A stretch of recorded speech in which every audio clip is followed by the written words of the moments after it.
আনুপাতিক পদ্ধতিতে ভোটের নামে দ্বন্দ্ব সৃষ্টিকারীরা বাংলাদেশের আদর্শে বিশ্বাসী না বলছে বিএনপি। কোনো ষড়যন্ত্রে নির্বাচন পেছাবে না হুঁশিয়ারি নেতাদের।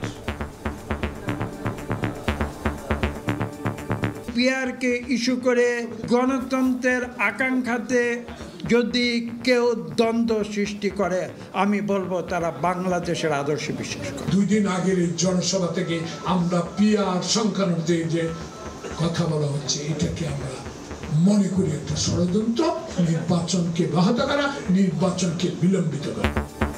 প্রশাসন পুলিশের হাতে থাকছে না ভোট কেন্দ্র স্থাপনের ক্ষমতা, বাদ পড়েছে ইভিএম কক্ষ নির্ধারণ ও নীতিমালা জারি ইসির, কর্তৃত্ব থাকছে নির্বাচন কর্মকর্তাদের হাতে। দেখছিলেন প্রধান শিরোনাম, রাতের সময় সঙ্গে আছি আমি আলিশা ইসলাম এবং আমি ইমদাদুল হক। এবার অন্যান্য শীর্ষ সংবাদ। প্রধান উপদেষ্টা ও মার্কিন পররাষ্ট্রমন্ত্রীর ফোনালাপ 15 মিনিটের আলোচনা ছিল সৌহার্দ্যপূর্ণ ও গঠনমূলক, চমৎকার দ্বিপাক্ষিক সম্পর্কের প্রতিফলন বলছে প্রেস উইং। কাজে ফিরলেন এনবিআর কর্মকর্তারা, বন্দরে বন্দরে কর্মচাঞ্চল্য, স্থবিরতা কাটতে আরো সময় লাগবে। রাজস্ব আহরণ লক্ষ্যমাত্রার চেয়ে এখনো পিছিয়ে 1 লাখ কোটি টাকা। ভরা মৌসুমে চাল নিয়ে চালবাজি, ঢাকার বাজারে কেজিতে 10 টাকা পর্যন্ত বেড়েছে দাম, বেশি বিপাকে নিম্ন ও মধ্যবিত্ত, যৌক্তিক কারণ জানেন না ব্যবসায়ীরা। এবং একদিনে সর্বোচ্চ 429 জন ডেঙ্গি শনাক্ত, আক্রান্ত ছাড়ালো 10,000। আইসিইউর অভাবে বরগুনায় বাড়ছে মৃত্যু, সংকটাপন্নদের পাঠানো হচ্ছে বরিশালে, পথেই মারা যাচ্ছেন অনেকে।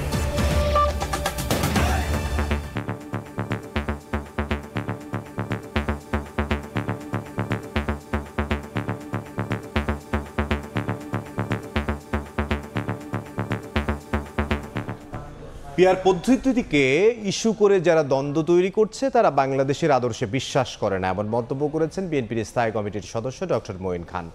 আনুপাতিক পদ্ধতিতে ভোটের দাবিতে নির্বাচন পেছানোর ষড়যন্ত্র দেখছে দলটি। এদিকে চীন সফর নিয়ে সংবাদ সম্মেলনে মির্জা ফখরুল ইসলাম আলমগীর বলেন, নির্বাচিত সরকারের সঙ্গে কাজ করতে মুখিয়ে আছে বেইজিং। সোমবার সকালে রাজধানীর ডিপ্লোমা ইঞ্জিনিয়ার্স ইনস্টিটিউশনে সাধারণ সভার আয়োজন করে জাতীয়তাবাদী উলামা দল। এতে অতিথি হিসেবে যোগ দেন বিএনপির কেন্দ্রীয় নেতারা। সভায় বিএনপির যুগ্ম মহাসচিব শহীদউদ্দিন চৌধুরী অ্যানি বলেন, পিআর পদ্ধতিতে নির্বাচনের দাবির পেছনে ষড়যন্ত্র আছে। আজকে যদি পিআর পদ্ধতির কোনো এই ধরনের কথাবার্তার মাধ্যমে কেউ সুযোগ পায়, সেখানে ফ্যাসিস্ট সেই সুযোগটা সর্বপ্রথম পাবে। এই সুযোগ বাংলাদেশের মানুষ দিতে চায় না, দিবে না। লন্ডন বৈঠকের সফলতা ভেস্তে দেওয়ার ষড়যন্ত্র হিসেবে পিআর পদ্ধতি এবং স্থানীয় সরকার নির্বাচনের দাবি জানানো হচ্ছে বলে মন্তব্য করেন বিএনপি চেয়ারপারসনের উপদেষ্টা জয়নুল আবেদিন ফারুক। তারেক রহমানের সাথে একটি বৈঠকে আমরা যে আলো, যে দিশা, যে প্রত্যাশা আমরা পেয়েছি, তাকে লুণ্ঠন করার জন্য একটা শক্তি বাংলাদেশে আমাদের বিরুদ্ধে কথা বলেন। এবং জাতীয় সংসদ নির্বাচনের আগে আপনারা ইউনিয়ন নির্বাচন চাবেন, এটা আপনাদের কাছে আমরা অন্তত আশা করি। পিআর পদ্ধতিতে জনপ্রতিনিধি কে হবেন তা নিয়ে জনগণ অন্ধকারে থাকবে মন্তব্য করে বিএনপি স্থায়ী কমিটির সদস্য মঈন খান বলেন, এটি ইস্যু করে যারা দ্বন্দ্ব তৈরি করছে তারা বাংলাদেশের আদর্শে বিশ্বাস করে না। আজকে কেন এই দ্বন্দ্ব? প্রশ্ন এসেছে পিআর নিয়ে। অবশ্যই পিআর হতে পারে, পিআর হওয়াটা বা না হওয়াটা কোনো বড় কথা নয়, কিন্তু পিআরকে ইস্যু করে বাংলাদেশের মানুষের যে গণতন্ত্রের আকাঙ্ক্ষা, সেই গণতন্ত্রের আকাঙ্ক্ষাতে যদি কেউ দ্বন্দ্ব সৃষ্টি করে, আমি বলবো তারা বাংলাদেশের আদর্শে বিশ্বাস করে। এদিকে বিকেলে চীন সফর নিয়ে গুলশানের চেয়ারপারসনের কার্যালয়ে সংবাদ সম্মেলন করেন বিএনপি মহাসচিব মির্জা ফখরুল ইসলাম আলমগীর। বলেন, নির্বাচিত সরকারের সঙ্গে কাজ করতে মুখিয়ে আছে বেইজিং। পলিসি ব্যুরোর সদস্য শ্রী লং হং সিং আমাদের ভারপ্রাপ্ত চেয়ারম্যান জনাব তারেক রহমানকে চীন সফরের আমন্ত্রণ জানিয়েছেন এবং দ্রুতই একটি নির্বাচিত সরকারের সাথে নতুনভাবে কার্যক্রম শুরুর ব্যাপারে চীনের পক্ষ থেকে আশাবাদ ব্যক্ত করে ঐকান্তিকতার সঙ্গে তারা এই বিষয়টির উপরে কাজ করছেন এবং মিয়ানমার গভর্নমেন্টকে তারা রাজি করার চেষ্টা করছেন যে খুব দ্রুত এই এক্সপেক্টেশনটা হওয়ার জন্য। মির্জা ফখরুল জানান, বাংলাদেশ যেন প্রতিবেশীদের সঙ্গে ভালো সম্পর্ক রাখে সে বিষয়ে আগ্রহ রয়েছে চীনের। সম্পর্কে উন্নয়নে হাসান ওয়ালি, সময় সংবাদ, ঢাকা। বিএনপির একটি নির্বাচন সামনে রেখে ডিসি এসপির কমিটি ও ইভিএম বাদ দিয়ে ভোট কেন্দ্র স্থাপন নীতিমালা জারি করেছে ইসি। কর্তৃত্ব থাকছে নির্বাচন কর্মকর্তাদের হাতেই। সোমবার এ নীতিমালা গেজেট আকারে প্রকাশ করেছে ইসি। এবারের নীতিমালায় মহানগর, জেলা, উপজেলা ও থানা পর্যায়ের প্রশাসন ও পুলিশ কর্মকর্তাদের নিয়ে ভোট কেন্দ্র স্থাপন কমিটি রাখা হয়নি। পাশাপাশি বাদ দেওয়া হয়েছে ইভিএমে ভোট দেওয়ার জন্য কক্ষ নির্ধারণের বিষয়টি। 2023 সালের ভোট কেন্দ্র নীতিমালায় ভোট কেন্দ্র নির্ধারণের ক্ষেত্রে ডিসি ও এসপিদের সমন্বয়ে একটি জেলা কমিটি গঠন করে নির্বাচন কমিশন। এই কমিটির মাধ্যমেই ভোট কেন্দ্রের স্থান নির্ধারণ ও পুনর্বিন্যাসের সিদ্ধান্ত নেওয়া হতো। তবে এই কমিটিগুলোর নিরপেক্ষতা ও রাজনৈতিক প্রভাব নিয়ে প্রশ্ন ওঠে। মার্কিন পররাষ্ট্রমন্ত্রী মার্কো রুবিওর সঙ্গে ফোনালাপ করেছেন প্রধান উপদেষ্টা ডক্টর মোহাম্মদ ইউনূস। সন্ধ্যা 7:30টায় এই ফোনালাপ হয়। প্রধান উপদেষ্টার প্রেস উইং থেকে পাঠানো সংবাদ বিজ্ঞপ্তিতে বলা হয়, দুজনের সঙ্গে 15 মিনিট আলাপ হয়েছে। আলোচনা ছিল গঠনমূলক, যা দুদেশের গঠনমূলক সম্পর্কের প্রতিফলন। সরকার প্রধান হিসেবে দায়িত্ব নেয়ার পর এই প্রথম মার্কিন পররাষ্ট্রমন্ত্রীর সঙ্গে কথা হলো ডক্টর মোহাম্মদ ইউনূসের। এছাড়া রোহিঙ্গা সংকট সমাধানে যুক্তরাষ্ট্রের সঙ্গে নিবিড়ভাবে কাজ করছে বাংলাদেশ। চলমান সংস্কার ও অর্থনৈতিক উন্নয়নে সহায়তার প্রতিশ্রুতি দিয়েছে ওয়াশিংটন। জুলাই গণ-অভ্যুত্থানে প্রথম শহীদ আবু সাইদ হত্যা মামলার আনুষ্ঠানিক অভিযোগ আমলে নিয়েছেন আন্তর্জাতিক অপরাধ ট্রাইব্যুনাল। গ্রেফতারি পরোয়ানা জারি করা হয়েছে বেগম রোকেয়া বিশ্ববিদ্যালয়ের সাবেক ভিসি হাসিবুর রশিদ, রংপুর মেট্রোপলিটন পুলিশের সাবেক কমিশনার মনিরুজ্জামান সহ 26 জনের বিরুদ্ধে। আর এই মামলায় কারাগারে থাকা 4 আসামিকে গ্রেফতার দেখানো হয়েছে। সোমবার আবু সাইদ হত্যার সেই ভিডিও দেখানো হয় আন্তর্জাতিক অপরাধ ট্রাইব্যুনালে। 30 আসামির বিরুদ্ধে আনা অভিযোগ পড়ে শোনান চিফ প্রসিকিউটর। সুপিরিয়র দায় হচ্ছে শেখ হাসিনার, আসাদুজ্জামান খান কামালের, আইজিপির এবং তারপরে পুলিশের রংপুরের যারা ঊর্ধ্বতন কর্তা ছিলেন তাদের ব্যাপারে ঊর্ধ্বতন দায় এখানে এই মামলাতে পাওয়া গিয়েছে। অক্সিলিয়ারি ফোর্স হিসেবে আওয়ামী লীগ, যুবলীগ, বিশ্ববিদ্যালয়ের প্রশাসন এই ছাত্রদের আন্দোলন দমনের ব্যাপারে পুলিশকে কিন্তু সরাসরি নির্দেশনাও দিয়েছে। পরে আনুষ্ঠানিক অভিযোগ আমলে নিয়ে বেগম রোকেয়া বিশ্ববিদ্যালয়ের সাবেক ভিসি হাসিবুর রশিদ, রংপুর মেট্রোপলিটন পুলিশের সাবেক কমিশনার মনিরুজ্জামান সহ 26 জনের বিরুদ্ধে গ্রেফতারি পরোয়ানা জারি করেন বিশেষ ট্রাইব্যুনাল। 10 জুলাই পরবর্তী শুনানির জন্য দিন ধার্য করেছেন।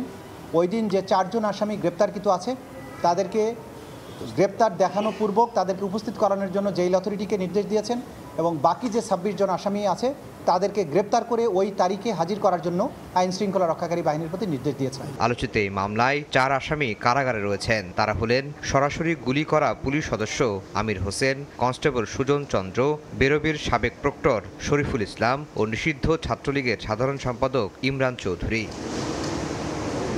আফজাল হোসেন, সময় সংবাদ, ঢাকা। স্থানীয় সরকার উপদেষ্টা আসিফ মাহমুদ সজীব ভূঁইয়া ভুল করে ব্যাগে নিজের লাইসেন্সকৃত অস্ত্রের ম্যাগাজিন বহন করছিলেন বলে জানিয়েছেন স্বরাষ্ট্র উপদেষ্টা জাহাঙ্গীর আলম চৌধুরী। বিকেলে সচিবালয়ে আইনশৃঙ্খলা সংক্রান্ত কোর কমিটির বৈঠক শেষে ব্রিফিংয়ে কথা জানান তিনি। বৈঠকে 1 জুলাই থেকে 5 আগস্ট পর্যন্ত দেশব্যাপী আয়োজিত অনুষ্ঠান নির্বিঘ্নে উদযাপনের ব্যাপারে আলোচনা হয়েছে।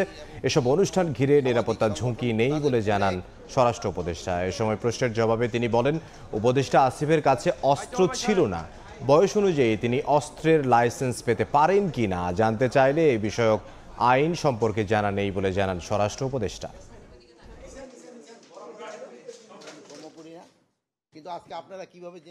এটা কিন্তু AK-47 না, এটা তারই একটা লাইসেন্সকৃত হাতিয়ার, পিস্তলের একটা ম্যাগজিন যে থাকে, একটা খালি ম্যাগজিনটা ওইটা ভুলে ওনার ইসে রয়ে গেছিল। ওইটা এটা একটা মানে জাস্ট একটা ভুল, যেহেতু এটা নিয়ে তো বাইরা ওনার যদি জানতে পারতো আগে তো উনি কোনো অবস্থায় এটা নিতেন না। বৈধ লাইসেন্সের ক্ষেত্রে 30 বছর আছে না কিরকম, আমি যেহেতু এই আইনটা পুরোটা দেখি না এই ব্যাপারে আমি কিছু বলতে পারবো। প্রিভিলেজটা যেন কারো ক্ষেত্রে না হয়, সবার ক্ষেত্রে যেন আইনটা একইভাবে প্রয়োগ করে, এই জন্য বলা হয়েছে।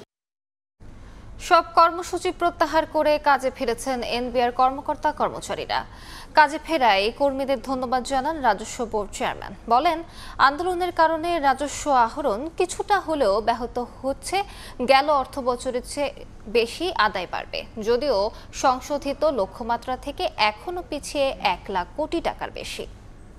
বিরতি রোববার বিকেলে সরকারের পক্ষ থেকে হার্ড লাইনে যাওয়ার পর শাটডাউন কর্মসূচি প্রত্যাহার করে নেয় এনবিআর সংস্কার ঐক্য পরিষদ। কর্মীরা কাজে যোগ দেওয়ায় সোমবার সকাল থেকে আবারও শুরু হয়েছে দাপ্তরিক ব্যস্ততা। আগারগাঁওয়ের রাজস্ব ভবনে এসেছিলেন বিভিন্ন সেবাগ্রহীতারা। আমাদের এমনি ফাইল জমা দেওয়া আছে, এমনি যোগাযোগ করতে আসছি যে দেখে আমাদের ফাইলটা কতটুকু আগাইলো। এই কদিন আন্দোলনের কারণে কোনো কাজ হয়নি, রাস্তা থেকে চলে গেছে।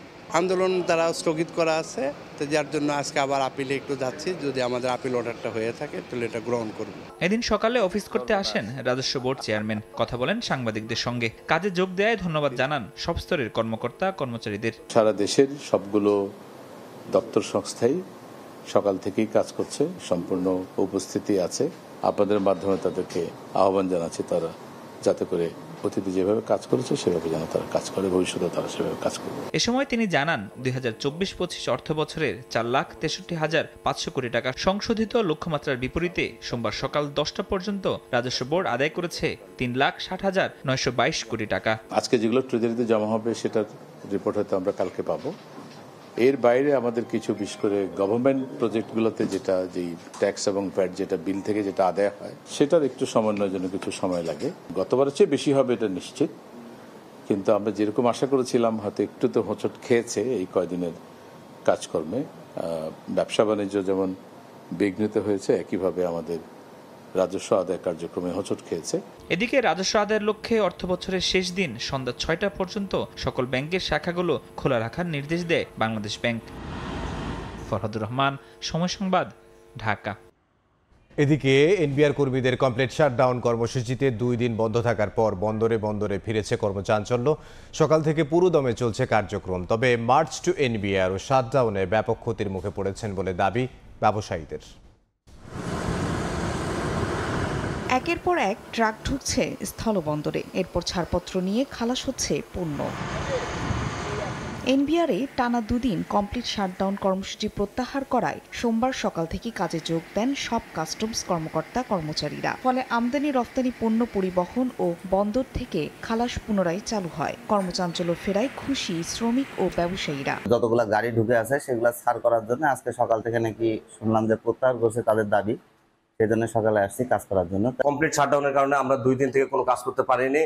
গতকালকে তারা তাদের ওই আন্দোলনটা প্রত্যাহার করছে, এই জন্য আজকে থেকে আমরা সকাল থেকে কাজ করতেছি, আমরা বিলুমেন্টে এখানে এন্ট্রি করতেছি। অফিসে এসে খুব দ্রুত কাজগুলো শুরু করেছি। প্রথম গাড়িটাই আমাদের এক্সপোর্টের গাড়ি 9টা 50-এর দিকেই ভারতের দিকে চলে গেছে এবং পাশাপাশি একই সময়ে ভারতীয় পণ্যবাহী ট্রাক পাথর নিয়ে এসছে। তবে 2 দিন সব ধরনের বাণিজ্যিক কার্যক্রম বন্ধ থাকায় ব্যাপক ক্ষতির মুখে পড়তে হয়েছে বলে দাবি ব্যবসায়ীদের। গত শনি ও রোববার কলম বিরতির ধারাবাহিকতায় মার্চ টু এনবিআর ও শাটডাউনে সরকার কোটি কোটি টাকার রাজস্ব হারিয়েছে বলে দাবি বন্দর কর্তৃপক্ষের। ফাহরিয়া ফারজানা, সময় সংবাদ। মতপার্থক্য থাকলেও জাতীয় স্বার্থ উপেক্ষা করে বন্দরের সেবা বন্ধ রাখা সমর্থনযোগ্য নয়, এমন মন্তব্য করে স্বচ্ছতা ও জবাবদিহিতা বজায় রেখে এনবিআর কর্মীদের নির্ভয়ে কাজ করার আহ্বান জানিয়েছেন অর্থ উপদেষ্টা। এদিকে জাতীয় স্বার্থে বন্দর ব্যবস্থাপনা আরও উন্নত ও নিরাপত্তা বাড়ানোর তাগিদ দিয়েছেন নৌ পরিবহন ও শ্রম উপদেষ্টা। সরকারের নির্দেশনাকে বৃদ্ধাঙ্গুল দেখিয়ে একের পর এক কর্মসূচি পালন করে জাতীয় রাজস্ব বোর্ড কর্মকর্তারা। স্থবির হয়ে পড়ে এনবিআর সংশ্লিষ্ট সব ধরনের সেবা। অবশেষে সরকারের সমস্যা সমাধানের আশ্বাসে কাজে যোগ দেন এনবিআর কর্মকর্তা কর্মচারীরা। স্থবিরতা কাটিয়ে কর্মস্থলে কর্মচাঞ্চল্যতা ফেরায় সরকারের পক্ষ থেকে সন্তুষ্টির কথা জানিয়ে অর্থ উপদেষ্টা বলেন, মত পার্থক্য থাকলেও বন্দরের সেবা বন্ধ করা অগ্রহণযোগ্য। বিকেলে সচিবালয়ে অর্থ বিভাগের মনিটরিং সেলের সেভার প্লাস কর্মসূচির উদ্বোধন শেষে সাংবাদিকদের প্রশ্নের জবাবে এনবিআর কর্মীদের স্বচ্ছতা বজায় রেখে নির্ভয়ে কাজ করার আহ্বান জানান তিনি। আমাদের সাথে তাদের মতামত থাকতে পারে, আমি বহু আগে বলেছি, কিন্তু পোর্ট বন্ধ করে দেবো, এটা তো প্রাইভেট প্রপার্টি না। আমার ফ্যাক্টরি, বিস্কিটের ফ্যাক্টরি বন্ধ করে দিলাম। ট্রান্সপারেন্সি, অ্যাকাউন্টেবিলিটি ইসে করে মানুষের সেবা করো, সেটা হলো কোনো লোকের অসুবিধা হওয়ার কথা না। এদিকে জাতীয় স্বার্থে বন্দর স্থাপনা আরও উন্নত ও নিরাপত্তা বাড়ানোর তাগিদ দিয়েছেন নৌ পরিবহন ও শ্রম উপদেষ্টা। এদিন স্থলবন্দর কর্তৃপক্ষের 24তম প্রতিষ্ঠা বার্ষিকী আয়োজনে উপদেষ্টা বলেন, স্থলবন্দর আন্তঃসীমা নিরাপত্তার ঘাটতি রয়েছে। এরপর যারা বন্দর পরিচালনা করবেন, আপনাদের ভিতরে যদি অনেস্টি, আপনাদের ভিতরে যদি দেশের প্রতি মায়া না থাকে, তাহলে এখানে আপনারা লোয়ার হ্যান্ডে থাকবেন, বাকিরা আপার হ্যান্ডে থাকবেন। ভূরাজনৈতিক সচেতনতা ও সক্ষমতার অভাবে উপযুক্ত সমীক্ষা ছাড়াই অনেক বন্দর নির্মাণ করা হয়েছে বলেও জানান নৌ উপদেষ্টা। বন্দর ওপেন করতে গেলে যে ইয়ানুর শিফাত, সময় সংবাদ, ঢাকা।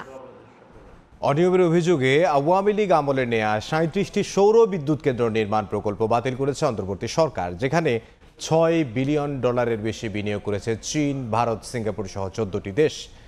এরই মধ্যে ব্যয় হয়েছে $৩০০ মিলিয়ন। এই অবস্থায় প্রকল্প বাতিল করায় সরকারের কাছে উদ্বেগ জানিয়েছে চীন, চেয়েছে শান্তিপূর্ণ সমাধানও। এই অবস্থায় রাজধানীতে এক অনুষ্ঠানে সরকারকে সিদ্ধান্ত পুনর্মূল্যায়নের পরামর্শ সিপিডির। জীবাশ্ম জ্বালানির ব্যবহার কমিয়ে নবায়নযোগ্য উৎসের পথে হাঁটছে বিশ্ব। বিদ্যুতের যোগান বাড়াতে দেশেও এই উদ্যোগ নেওয়া হলেও এখনও আসেনি কার্যকর পরিবর্তন। উল্টো নানা প্রশ্ন উঠছে। রাজনৈতিক বিবেচনা এবং অনিয়মের অভিযোগে বিগত আওয়ামী লীগ সরকারের আমলে নেয়া ৩,২৮৭ মেগাওয়াটের বেশি সক্ষমতার ৩৭টি সৌর বিদ্যুৎ নির্মাণ প্রকল্প বাতিল করেছে অন্তর্বর্তী সরকার। ১৪টি দেশের অর্থায়নে এসব প্রকল্পের মধ্যে চীনের ৪টি, সিঙ্গাপুরের ৭টি এবং ভারত ও যুক্তরাষ্ট্রে রয়েছে একটি করে প্রকল্প। সোমবার রাজধানীর একটি হোটেলে সিপিডির অনুষ্ঠানে প্রকল্প বাতিলের সিদ্ধান্ত নিয়ে উদ্বেগ জানান চীনের বিনিয়োগকারীরা। Expressed concerns to the concerned authority about actually not only the problem existing here, most important and a serious problem is that the discouragement transmitted to the new coming investors. সরকারি সিদ্ধান্তের কারণে বিদেশিদের কাছে নেতিবাচক বার্তা যাবে বলে মন্তব্য সিপিডির। ৩৭টি এলওআই এর ব্যাপারে একটি রিভিউ কমিটি করে সহানুভূতির সাথে যেগুলোকে নেওয়া যায় দ্রুত নেওয়া। ওপেন টেন্ডার প্রসেসে যে এখন আমরা টেন্ডার পাচ্ছি না, তার একটা বড় কারণ হচ্ছে বিনিয়োগকারীরা অলরেডি একটা দ্বিধার মধ্যে পড়ে গেছে। সুতরাং ওপেন টেন্ডার প্রসেসকেও যদি প্রমোট করতে হয় তাহলে ওই এলওআই গুলোর একটা শান্তিপূর্ণ সমাধান প্রয়োজন। অনুষ্ঠানে জানানো হয় এরই মধ্যে সৌর বিদ্যুৎ কেন্দ্র তৈরির জন্য জমি অধিগ্রহণ করেছে 15টি কোম্পানি। তারা যেটা বোঝাতে চেয়েছেন। শুভ খান, সময় সংবাদ, ঢাকা। চালের দামে ঊর্ধ্বগতিতে বিপাকে পড়েছেন রাজধানীর নিম্ন ও মধ্যবিত্তরা। বেশি দামে বিক্রি করলেও যৌক্তিক কারণ জানেন না ব্যবসায়ীরা। বলছেন এর জন্য দায়ী কর্পোরেট প্রতিষ্ঠান ও মিলার সিন্ডিকেট। ভোক্তা অধিকার নিয়ে কাজ করা সংগঠন ক্যাব বলছে সিন্ডিকেট বন্ধে নেই সরকারের তৎপরতা। মূল হোতাদের শাস্তির আওতায় আনার দাবি সংগঠনটির। দেশের বাজারে চাল নিয়ে যেন থামছেই না চালবাজি। একদিকে ভরা মৌসুমেও ধান ও চালের সংকটের অদৃশ্য অজুহাতে রাজধানীর চাল বাজারে দামের উত্তাপ, যার খেসারত দিচ্ছে ক্রেতারা। আমরা যারা নিরীহ গরিব সাধারণ ব্যবসায়ী, সাধারণ চাকরিজীবী, আমাদের রূপে একটা মরার রূপে খারাগা। পার কেজিতে 8 টাকা, এটা বোঝেন একটা মানে আপনার হলো সাধারণ মানুষের জন্য কত ভোগান্তি। অল্প বেতনের চাকরিকা তাদের পক্ষে খুব সমস্যা। রাজধানীর কারণ বাজার ঘুরে দেখা যায় সপ্তাহ ব্যবধানে মিনিকেট চালের বস্তা প্রতি দাম বেড়েছে অন্তত 300 টাকা। 70 থেকে 72 টাকা কেজি থাকলেও এখন 78 থেকে 80 টাকা। 54 থেকে 55 টাকার ব্রি 28 চাল বিক্রি হচ্ছে 58 থেকে 60 টাকায়। আর নাজির চাল কেজিতে বেড়েছে অন্তত 5 থেকে 6 টাকা। ব্যবসায়ীরা বলছেন কিছু অসাধু ব্যবসায়ী ও মিল মালিক ধান সংগ্রহ করে কৃত্রিমভাবে চাল মজুত করেছেন, যার প্রভাব পড়ছে খুচরা বাজারে। মিনিকেট 80 টাকা করে কিনছে, মিনিট এখন আমরা কিনতে হচ্ছে 78 টাকা করে। আমার দেশে কি পরিমাণ চাল উৎপাদন হলো এবং আমাদের দেশে কোনো ঘাটতি আছে কিনা, ঘাটতি যদি থেকে থাকে তাহলে সেটার ব্যবস্থা করতে হবে। গভর্নমেন্ট একটা বলতো যে আমরা আমদানির ব্যাপারে যদি গভর্নমেন্ট একটু হইতো তাহলে মনে করেন ওরা মনে হয় না আর বাড়ানো। ওদের কাছে স্টক আছে বড় বড় মিলারের কাছে। ভোক্তা অধিকার নিয়ে কাজ করা সংগঠন ক্যাব বলছে সিন্ডিকেট বন্ধে সরকারের তৎপরতা না থাকায় বাজারে দাম বাড়ছে। সিন্ডিকেট বন্ধ করার জন্য সরকারের তৎপরতা দৃশ্যমান নয়। এই সময় যে সরকার ক্ষমতায় দেখেন তার পৃষ্ঠপোষকতা অথবা তাদেরকে ব্যবহার করে এই সিন্ডিকেট চক্র তাদের অপকর্ম তারা চালিয়ে গেছেন। এবারও তার ব্যতিক্রম হয় নাই। 5ই আগস্টের পট পরিবর্তনের পরে আমাদের যারা সিন্ডিকেটের কারসাজি বা সিন্ডিকেটের যারা হোতা, তারা কিন্তু তাদের জামা পরিবর্তন করেছেন। সিন্ডিকেট বন্ধের শুধুমাত্র বাজারে নয়, বরং চালের মোকাম ও মিলগুলোতে অভিযান চালানোর দাবি ক্রেতাদের। সাইফুল ইসলাম, সময় সংবাদ, ঢাকা। চলছে ভরা মৌসুম, নেই চালের সংকট। তারপরও নওগাঁর মোকামে সপ্তাহ ব্যবধানে বস্তা প্রতি দাম বেড়েছে 400 টাকা পর্যন্ত। তবে ভিন্ন চিত্র চাষি পর্যায়ে। তাদের অভিযোগ হাটে মিলছে না ন্যায্য দাম। ব্যবসায়ী সিন্ডিকেটকে দুষছেন ভোক্তারা। খাদ্য বিভাগ বলছে সুযোগ সন্ধানী ব্যবসায়ীদের বিরুদ্ধে চলছে অনুসন্ধান। নওগাঁ থেকে এমআর রকির রিপোর্ট, ছবি তুলেছেন রকিবুল ইসলাম। এক মাস আগেই বুড়ো মৌসুমের ধান কেটে তোলা হয়েছে। বস্তায় বস্তায় চালে ঠাসা মিলের গুদাম। ধান থেকে চাল বের করতে অটো মিলগুলোতে চলছে কর্মব্যস্ততা। এরই মধ্যে হঠাৎ চলতি সপ্তাহ নওগাঁর পাইকারি মোকামে বস্তা প্রতি সরু চাল 400 টাকা পর্যন্ত বাড়িয়েছেন মিলাররা। মৌসুমের গোড়াতে স্বর্ণা 5 জাতের ধান প্রতি কেজি কেনা হয়েছে 30 থেকে 31 টাকা। এসব ধান মিল পর্যায়ে এনে চাল বের করতে খরচ যোগ হয়েছে 43 থেকে 44 টাকা। কিন্তু সেই চাল বিক্রি হচ্ছে পাইকারি মোকামে প্রতি কেজি 57 থেকে 60 টাকা দরে। প্রতি কেজি চালে ফারাক রয়েছে 8 থেকে 10 টাকা, যার মুনাফা চলে যাচ্ছে ব্যবসায়ীর পকেটে। এদিকে চালের বাড়তি দরের উত্তাপ খুচরা বাজারে। মোটা জাতের 50-52 টাকা কেজির চাল ঠেকেছে 58 থেকে 60 টাকায়, আর সরু চাল 68 থেকে 75-এর ঘরে।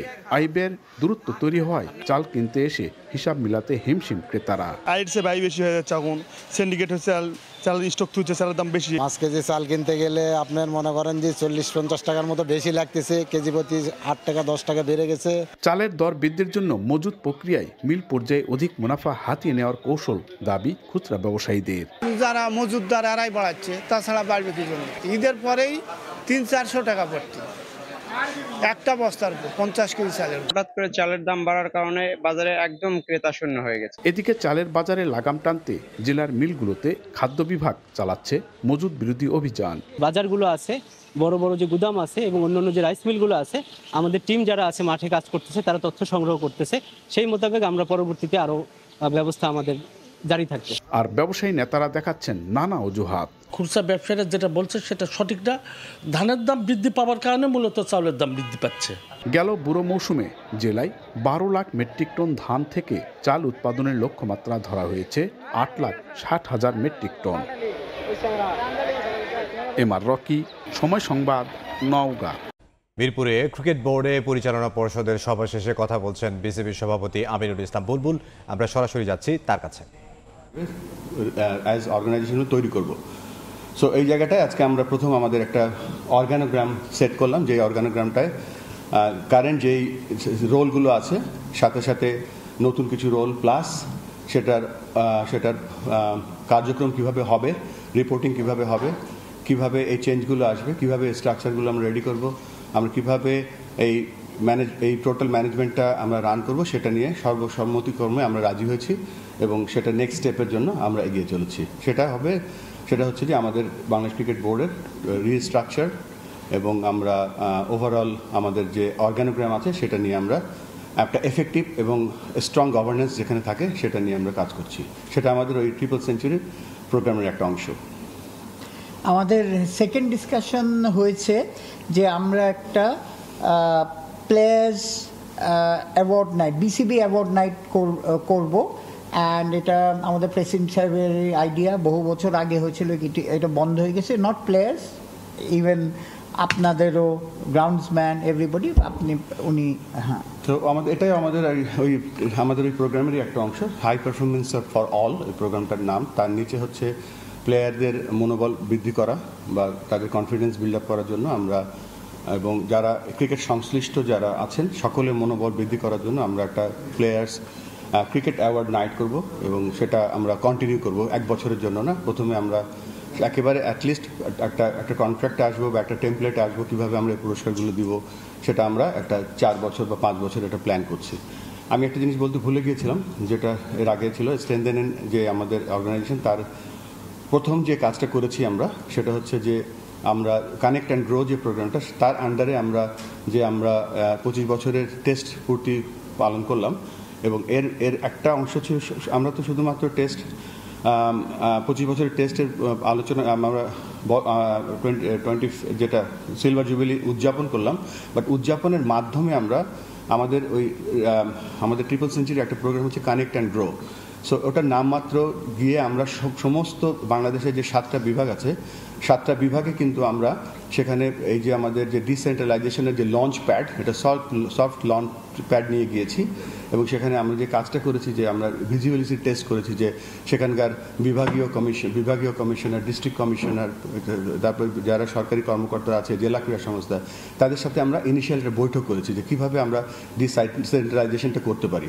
এর পেছনে যে কারণটা সেটা যে বলছিলাম যে পরিকল্পনাটা সেটা হচ্ছে যে আমাদের যে ডিস্ট্রিক্ট কোচগুলো আছে, এই ডিস্ট্রিক্ট কোচরা তাদের যে উপজেলাগুলো আছে সেই উপজেলাতে তারা কীভাবে ক্রিকেট উন্নয়ন করবে, এই ডিস্ট্রিক্টের কোচটা কিভাবে বিভাগীয় কোচের কাছে তারা রিপোর্ট করবে এবং বিভাগীয় কোচ কিভাবে ঢাকাকে রিপোর্ট করবে। সো এটা হচ্ছে আমাদের মেন, এটা কারণ ছিল আমাদের বিভিন্ন ডিস্ট্রিক্টে যাওয়া। আমরা সেখানে বাচ্চাদেরকে উদ্বুদ্ধ করেছি, বাট আমাদের মেন যে কাজ ছিল সেটা হচ্ছে যে ওখানকার যে স্টেক হোল্ডার আছে তাদেরকে ম্যানেজ করা, সো দ্যাট আমরা এই ডিসেন্ট্রালাইজেশন প্রোগ্রামটা সুন্দরভাবে তাড়াতাড়ি করতে পারি। আর কিছু জিনিস দেখেছি যেখানে ফ্যাসিলিটি দেখেছি। সরাসরি ছিলাম মিরপুরে বিসিবির কার্যালয়ে, সেখানে কথা বলছিলেন বিসিবির সভাপতি আমিনুল ইসলাম বুলবুল। রাতের সময় আরো থাকছে। ওয়ানডে সিরিজ সামনে রেখে প্রেমাদাসায় অনুশীলন করল বাংলাদেশ। ব্যাটিং বোলিং ফিল্ডিংয়ে মনোযোগ টাইগারদের। সতীর্থদের গেম প্ল্যান বুঝিয়ে দিলেন অধিনায়ক মিরাজ। পুলিশ কমিশনারের পদত্যাগের দাবি নিয়ে ভিন্ন অবস্থানে খুলনার বৈষম্য বিরোধী আন্দোলনের দুই অংশ।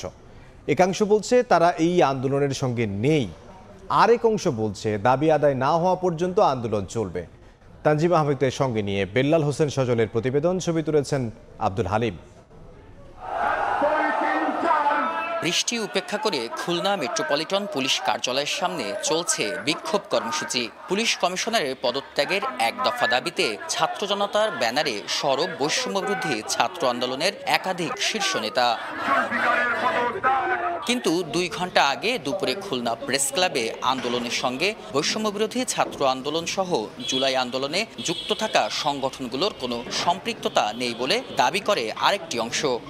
আমি কাউকে তো 24 ঘন্টার আলটিমেটাম দিয়ে এক দফা দাবিতে আনতে পারি। ওরা যে দাবিটা ছিল সেই দাবিটা কিন্তু পূরণ হয়েছে, সুতরাং আমরা আর এই আন্দোলনের সাথে সহমত পোষণ করছি না এক দফা দাবির সাথে। আমাদের এই রাজপথের সহযোদ্ধারা তারা আসলে একটা আন্দোলন পরিহার করার একটা ঘোষণা দিয়েছেন, কিন্তু আসলে আন্দোলনটা কোনো একক ব্যক্তির বা একক দলের আন্দোলন না। তো সেই প্রেক্ষিতে আন্দোলনটা আসলে কোনো অফিস রুমে বসে শেষ হবে না, এই আন্দোলন রাজপথে শেষ হবে। গত 25 জুন এসআই সুকান্তকে গ্রেফতারের দাবিতে ছাত্র জনতার ব্যানারে কেএমপি কার্যালয়ের সামনে আন্দোলন শুরু হয়। অভিযোগ ছিল জুলাই আন্দোলনে ছাত্রদের উপর হামলা এবং বিএনপি নেতার বাড়ি ভাঙচুরে জড়িত থাকার পরেও তাকে ছেড়ে দিয়েছে পুলিশ। পরে চুয়াডাঙ্গা থেকে তাকে গ্রেফতার করা হলেও খুলনায় আইনশৃঙ্খলা পরিস্থিতির অবনতির অভিযোগে এই আন্দোলন কমিশনারের পদত্যাগের দাবিতে রূপ নেয়। বর্তমানে যারা রয়েছেন তাদেরকে শরীয়ত যোগ্য সৎ ব্যক্তিদের আনতে হবে যারা আমাদের নিরাপত্তা নিশ্চিত করবে।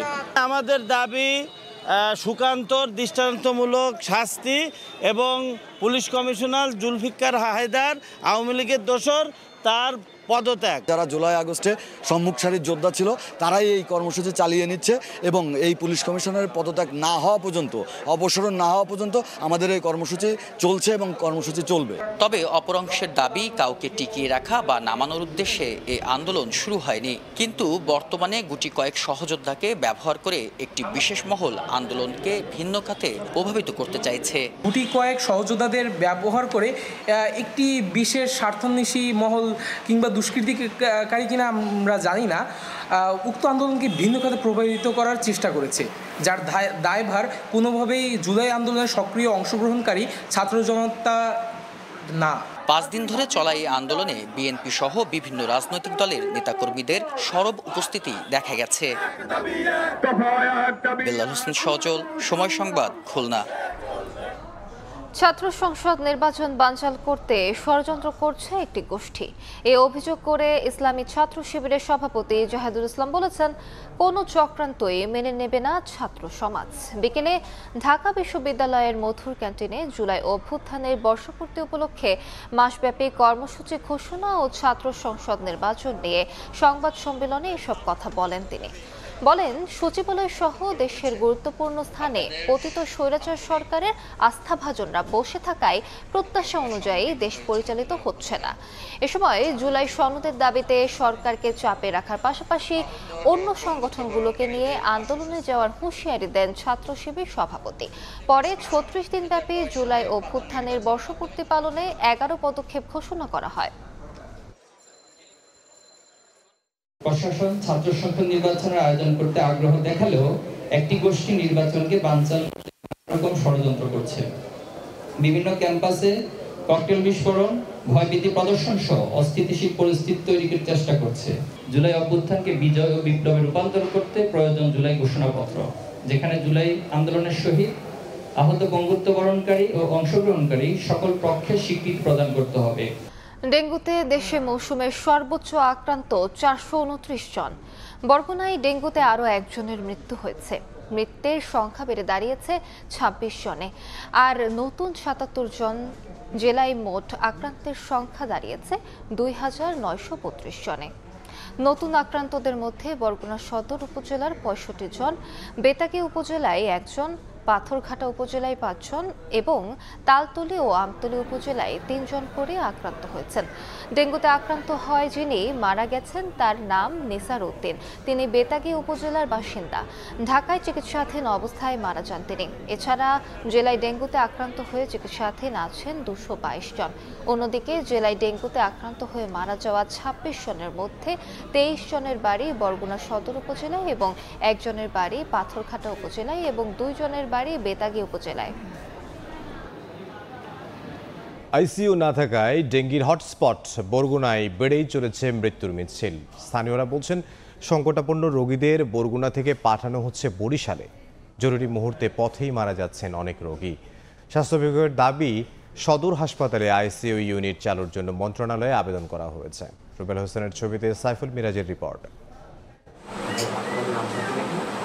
ডেঙ্গুতে আক্রান্ত ৩ বছর বয়সী সাফওয়ান আব্দুল্লাহকে গত ১২ জুন বরগুনা জেনারেল হাসপাতালে ভর্তি করা হয়। এরপর ১৫ জুন অবস্থার অবনতি হলে তাকে বরিশালে পাঠানো হয়।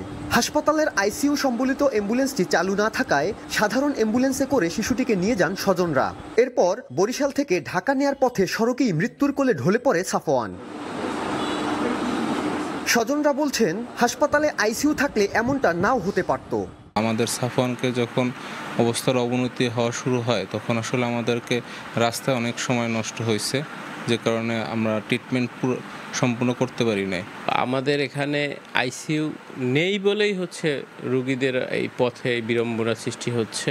আইসিইউ না থাকায় হাসপাতালটিতে মুমূর্ষু রোগীদের সেবা দেওয়া যাচ্ছে না। মেডিকেলের ডাক্তার দেখাইছে, তারপরে তার নামাইছে, গাড়িতে উঠাইবে, ওই সময় নাকি মারা গেছে। ডেঙ্গুতে বেশ কয়েকজন মারা গিয়েছে, কিন্তু এই হাসপাতাল থেকে রেফার করার পরে বরিশালে নেয়ার পথে অথবা বরিশালে পৌঁছেছে।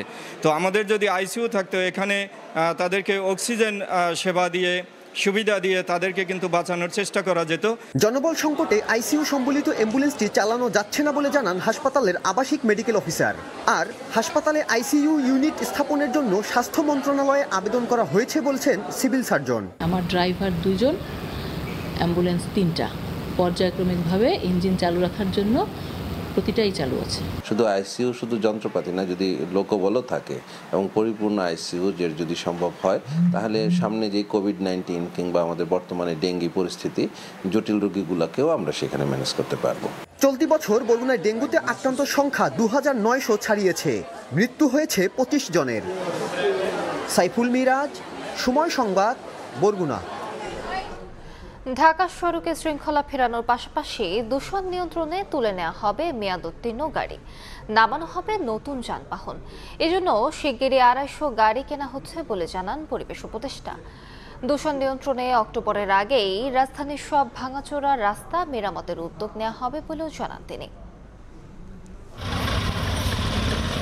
ঢাকার বেহাল পরিবহন ব্যবস্থার প্রতীক ফিটনেসবিহীন যানবাহন। সড়ক দাপিয়ে বেড়াচ্ছে লক্কর ঝক্কর বাস, ছড়াচ্ছে দূষণ, বেপরোয়া গতিতে ঝরছে প্রাণ। জরিপ অনুযায়ী রাজধানীর বিভিন্ন রুটে চলা বাসের প্রায় ৮০ ভাগেরই ফিটনেস নেই। ঢাকার সড়কে শৃঙ্খলা ফেরাতে এবং ধুলা দূষণ নিয়ন্ত্রণে কাজ করছে চীনা বিশেষজ্ঞ দল।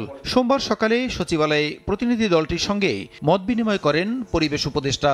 এ সময় স্বল্প, মধ্য ও দীর্ঘমেয়াদী পরিকল্পনা তৈরির পরামর্শ দেন বিশেষজ্ঞরা। পরে ব্রিফিংয়ে উপদেষ্টা জানান, দূষণ নিয়ন্ত্রণে পর্যায়ক্রমে সড়ক থেকে তুলে নেওয়া হবে মেয়াদ উত্তীর্ণ গাড়ি, নামানো হবে নতুন যানবাহন। পুরনো বাসগুলোকে আর চলতে দেওয়া হবে না। এখন আমরা বিআরটি এর সাথে মিলে একসাথে পুরনো বাসগুলোর বিরুদ্ধে অভিযানে যাব। যে পুরনো বাস রাস্তা থেকে সরবে, নতুন বাস যেগুলো হয়তো ইলেকট্রিক ভেহিকেল, ইলেকট্রিক বাসেস সেগুলো আসবে। আমরা অলরেডি 250টা, তাই না, বাস কেনার টাকার অনুমোদন পেয়ে গেছি। উপদেষ্টা আরও জানান, ধুলা ও দূষণ নিয়ন্ত্রণে আগামী শীত মৌসুমের আগেই রাজধানীর ভাঙাচোরা রাস্তা মেরামত করা হবে, আর বায়ু দূষণ রোধে শিগগিরই গঠন করা হবে ওয়ার্কিং কমিটি। ঢাকা শহরের দেখবেন রাস্তার চতুর্দিকে নির্মাণ সামগ্রী ফেলে রাখছে। যে রাস্তাতেই যান ঢেকে নির্মাণ হচ্ছে, এরকম কোনো রাস্তা আসলে পাওয়া যাবে না। আমাদের রেসপাইট হচ্ছে ডাস্টটাকে কন্ট্রোল করা যায়। ধুলা নিয়ন্ত্রণের মাধ্যমে বায়ু দূষণটা কিছুটা নিয়ন্ত্রণে আসবে। সমস্যা সমাধানে স্বল্প, মধ্য ও দীর্ঘমেয়াদী পরিকল্পনা নেওয়া হবে বলে জানান পরিবেশ উপদেষ্টা। প্রসূন আশিস, সময় সংবাদ, ঢাকা। রাজধানীর পল্লবীতে ফুটপাতের উপর গড়ে ওঠা বেশ কিছু দোকান গুঁড়িয়ে দিয়েছে ঢাকা উত্তর সিটি কর্পোরেশন। নোটিশ ছাড়াই উচ্ছেদ করার অভিযোগ করে দোকানিরা জানান, বরাদ্দের জন্য টাকা দিয়েও সিটি কর্পোরেশন মার্কেটে দোকান বুঝে পাননি তারা। আর নির্বাহী ম্যাজিস্ট্রেট জানান, কর্পোরেশনের নিজস্ব জায়গায় অভিযান করতে নোটিশের প্রয়োজন নেই। নির্ধারিত সময়ের 1.5 ঘন্টা পর পল্লবীর ভাসানী মোড়ে হাজির হয়ে দোকান মালিকদের উচ্ছেদ অভিযানের কথা জানিয়ে দেন ঢাকা উত্তর সিটি কর্পোরেশনের ভ্রাম্যমাণ আদালত। বিদ্যুৎ সংযোগ বিচ্ছিন্ন করার ফাঁকে মালামাল সরিয়ে নেওয়ার চেষ্টা করেন দোকান মালিকেরা। প্রথমে বাধা দিলেও পরে দ্রুত সরানোর নির্দেশ দেয় কর্পোরেশন। উচ্ছেদ শুরু হলে বেশ কিছু দোকান গুঁড়িয়ে দেওয়া হয়। দোকান মালিকদের অভিযোগ, বিনা নোটিশে ভাঙচুর করেছে সিটি কর্পোরেশন। ইলিগাল যা ছিল এর আগে সম্পূর্ণ ভাঙা হয়েছে। যদি এটা অবৈধ হইতো, প্রুফ হইতো, তাহলে আমি আমার দোকান নিজেই ভাঙা দিতাম। নোটিশ থাকলে তো আমরা নোটিশ দেখাইতাম যে আমাদের নোটিশ দিয়েছে, আমরা ভাঙে হঠাৎ করে। দোকানীদের দাবি, পাশেই সিটি কর্পোরেশনের নিজস্ব মার্কেটে দোকান বরাদ্দের কথা বলে তাদের কাছ থেকে টাকা নেওয়া হয়, কিন্তু দোকান বুঝে পাননি তারা, তাই নিরুপায় হয়ে ফুটপাতে দোকান বসিয়েছেন। আমাদের জন্য মার্কেট তৈরিও করছে, কিন্তু না দেওয়ার কারণ এটা হচ্ছে উন্নয়নের নামে উচ্ছেদ করে যত দোকান বিলীন হবে এই সমস্ত দোকানদারের ভাগ সিটি কর্পোরেশন আগে থেকে বিক্রি করছে। সিটি কর্পোরেশন আমাকে মার্কেট দিব, ওই যে মার্কেট করছে, মার্কেটে আমাকে বুঝিয়ে দিব, এরপরে আমরা দাম মার্কেট। সিটি কর্পোরেশনকে অবশ্যই টাকা জমা দেওয়া আছে আমাদের, তো সিটি কর্পোরেশনের রাস্তায় নিবে আমাদের কোনো ইয়ে নেই, কিন্তু আমাদের মার্কেট বুঝে দিতে হবে। নির্বাহী ম্যাজিস্ট্রেট বলছেন, কর্পোরেশনের নিজস্ব জায়গায় অভিযান পরিচালনার জন্য নোটিশের দরকার হয় না। ফুটপাত যেহেতু এটা সরকারি জায়গা, অবৈধ জায়গা, এটা এইভাবে কোনো নোটিশ দিয়ে আসা হয় না। এটা এমনি আমাদের চলমান প্রক্রিয়া। কাগজপত্র দেখবো, ওনারা কাগজপত্রে যেটা দেখাচ্ছে, আমরা পজিশন দেখবো যে পজিশন আসলে কি পজিশন, দেখে তারপর আমরা যাচাই বাছাই করি। আমাদের তো সার্ভে রেকি করে গেছে, আমাদের তো সবকিছু রেকি করা আছে। এটা আমাদের সিটি কর্পোরেশনের যিনি সর্বোচ্চ গার্জিয়ান, তিনি এই বিষয়ে সিদ্ধান্ত দিতে পারবেন। অভিযান অব্যাহত থাকবে বলেও জানান নির্বাহী ম্যাজিস্ট্রেট। সাইফুল রুদ্র, সময় সংবাদ, ঢাকা।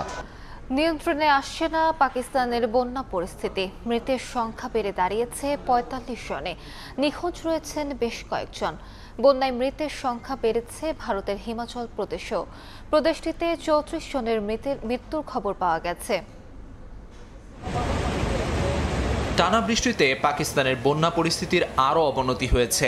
দেশটির দুর্যোগ ব্যবস্থাপনা কর্তৃপক্ষ জানিয়েছে, সবচেয়ে বেশি ক্ষতিগ্রস্ত হয়েছে খাইবার পাখতুনখোয়া প্রদেশ। আকস্মিক এ বন্যায় শুধুমাত্র সোয়াত উপত্যকাতেই ভেসে গেছে কয়েক হাজার ঘরবাড়ি। নিঃস্ব হয়ে পড়েছেন নদী পাড়ের হাজার হাজার বাসিন্দা। পাঞ্জাব প্রদেশে বন্যার পানির তোড়ে বাড়ির ছাদ ও দেয়াল ধসে প্রাণ গেছে অনেকের। সিন্ধু ও বেলুচিস্তান প্রদেশেও বেড়েছে হতাহতের সংখ্যা। আবহাওয়া বিভাগ জানিয়েছে, আরও কিছুদিন অব্যাহত থাকবে ভারী বৃষ্টিপাত। এতে পরিস্থিতি আরও খারাপ হওয়ার শঙ্কায় দুর্যোগ ব্যবস্থাপনা কর্তৃপক্ষ। বন্যা পরিস্থিতির অবনতি হয়েছে ভারতের হিমাচল প্রদেশেও। বাড়ছে মৃতের সংখ্যা। টানা বর্ষণ ও ভূমিধসে ভেঙে পড়েছে যোগাযোগ ব্যবস্থা, ক্ষতিগ্রস্ত হয়েছে অসংখ্য ঘরবাড়ি ও সরকারি স্থাপনা। সবচেয়ে ভয়াবহ অবস্থা সিমলা ও কাংড়া জেলায়। প্রাথমিক হিসেবে এ পর্যন্ত আর্থিক ক্ষতি 650 কোটি রুপিরও বেশি, যা আরও বাড়তে পারে বলে আশঙ্কা করছে রাজ্য প্রশাসন। এমন পরিস্থিতিতে উচ্চ পর্যায়ের জরুরি বৈঠক ডেকেছে কর্তৃপক্ষ। এদিকে কিছুটা স্বাভাবিক হতে শুরু করেছে চীনের দক্ষিণ পশ্চিমাঞ্চলীয় গুইঝৌ প্রদেশের বন্যা পরিস্থিতি। দুলিও নদীতে পানি বেড়ে যাওয়ায় সর্বোচ্চ সতর্কতা জারি থাকলেও রোববার সকালে পরিস্থিতি কিছুটা স্বাভাবিক হয় তা তুলে নিয়েছে কর্তৃপক্ষ। প্রদেশ জুড়ে চলছে পুনর্বাসন প্রক্রিয়া। কেন্দ্রীয় সরকার গুইঝৌর জন্য 200 মিলিয়ন ইউয়ানের ত্রাণ বরাদ্দ দিয়েছে। আমিরুল ইসলাম আলিফ, সময় সংবাদ। খেলার খবর। ওয়ানডে ভেন্যু প্রেমদাসা আন্তর্জাতিক ক্রিকেট স্টেডিয়ামে অনুশীলন করেছে বাংলাদেশ ক্রিকেট দল। এই প্রথম পুরো স্কোয়াডকে একসঙ্গে অনুশীলনে পেলেন ফিল সিমন্স। বিশ্রাম শেষে আজ অনুশীলনে ফিরলেন পেসার মুস্তাফিজ। ফিল্ডিংকে গুরুত্ব দিলেও দীর্ঘক্ষণ নেটে ব্যাটিং বোলিং ঝালিয়ে নিয়েছেন ক্রিকেটাররা। সতীর্থদের গেম প্ল্যান বুঝিয়ে দিয়েছেন নতুন অধিনায়ক মেহেদী হাসান মিরাজ। কলম্বো থেকে তারেক হাসান শিবুলের রিপোর্ট। প্রেমাদাসায় বাংলাদেশ দল পছন্দের ফরম্যাটে এই মাঠেই স্বাগতিক লঙ্কানদের মুখোমুখি হবে টাইগাররা। সিংহলিজ স্পোর্টস ক্লাব মাঠে 2 সেশন অনুশীলন করলেও মূল মাঠে প্রথমবার নিজেদের ঝালিয়ে নেয়ার পালা, সুযোগ কন্ডিশনের সঙ্গে মানিয়ে নেয়ারও। টেস্ট দলের সদস্যরা ছিলেন না গেল দিনের অনুশীলনে। এদিন টিম ম্যানেজমেন্ট পেয়েছেন পুরো দলকে। লিটন, শান্ত, মিরাজরা মনোযোগী রঙিন পোশাকের প্রস্তুতিতে। প্রথম দিন হালকা চোট পেয়েছিলেন বাঁহাতি পেসার মুস্তাফিজ, তাই আগের দিন ছিলেন বিশ্রামে। এদিন অবশ্য পুরো দমে করেছেন বোলিং। শন্টেট ব্যস্ত ছিলেন তাকে নিয়ে। ফিজের বোলিং অনুশীলনের পুরোটা সময় দিয়েছেন নানা দিক নির্দেশনা। ভালো বলটার জন্য পেয়েছেন বাহবা। ব্যাটিংয়ে শান্ত, তানজিদ তামিম, তাওহিদ হৃদয়রা ছিলেন মনোযোগী, খেললেন লম্বা শট। নাইম শেখ অনুশীলন করেন শর্ট বল নিয়ে। শামীম পাটোয়ারি খেলেন তার পছন্দের শট। নোলুক শটে মুগ্ধ করেন কোচদেরও। অধিনায়ককে দেখা গেল ভিন্ন রূপে। নিজের বোলিং ব্যাটিং অনুশীলনের পর লঙ্কাবদের পরিকল্পনাও সাজিয়ে নিয়েছেন কোচিং স্টাফের সঙ্গে। কথা বলেছেন ক্রিকেটারদের সঙ্গেও। রিশাদকে নিয়ে সবারই বাড়তি আগ্রহ। মিরাজ এদিনও রিশাদকে নিয়ে করেছেন লঙ্কাবদের পরিকল্পনা। নানা সমালোচনার মধ্যে থাকা ক্রিকেট অপারেশনস চেয়ারম্যানও ছিলেন মাঠে। দলের সঙ্গেই আসেন স্টেডিয়ামে। সাম্প্রতিক ব্যর্থতা থেকে মুক্তির পথ খুঁজছেন। দলের এমন পারফরমেন্সের জন্য যে তিনিও আছেন অস্বস্তিতে। লঙ্কানদের বিপক্ষে ওয়ানডে সিরিজের প্রথম 2 ম্যাচের ভেন্যু এই প্রেমাদাসা। বাংলাদেশ পুরো দল নিয়ে প্রথমবারের মতো অনুশীলন করেছে এই স্টেডিয়ামে। অধিনায়ক মিরাজকে দেখা গেছে সবার সঙ্গে আলোচনাটা করতে খোলামেলাভাবে। এখান থেকে নতুন দিনের সূচনা হোক, সেটাই প্রত্যাশা। তারেক হাসান শিমুল, সময় সংবাদ, প্রেমাদাসা ইন্টারন্যাশনাল স্টেডিয়াম, শ্রীলঙ্কা। এ পর্যায়ে শীর্ষ সংবাদ জানিয়ে দিচ্ছি আরেকবার। প্রধান উপদেষ্টা ও মার্কিন পররাষ্ট্রমন্ত্রীর ফোন আলাপ। 15 মিনিটের আলোচনা ছিল সৌহার্দ্যপূর্ণ ও গঠনমূলক। চমৎকার দ্বিপাক্ষিক সম্পর্কের প্রতিফলন বলছে প্রেস উইং। প্রশাসন পুলিশের হাতে থাকছে না ভোট কেন্দ্র স্থাপনের ক্ষমতা। বাদ পড়েছে ইভিএম কক্ষ নির্ধারণও। নীতিমালা জারি এসির কর্তৃত্ব ফিরল নির্বাচন কর্মকর্তাদের হাতেই। এবং আনুপাতিক পদ্ধতিতে ভোটের নামে দ্বন্দ্ব সৃষ্টিকারীরা বাংলাদেশের আদর্শে বিশ্বাসী না। মন্তব্য বিএনপি নেতাদের। নির্বাচিত সরকারের সঙ্গে কাজ করতে মুখিয়ে চীন।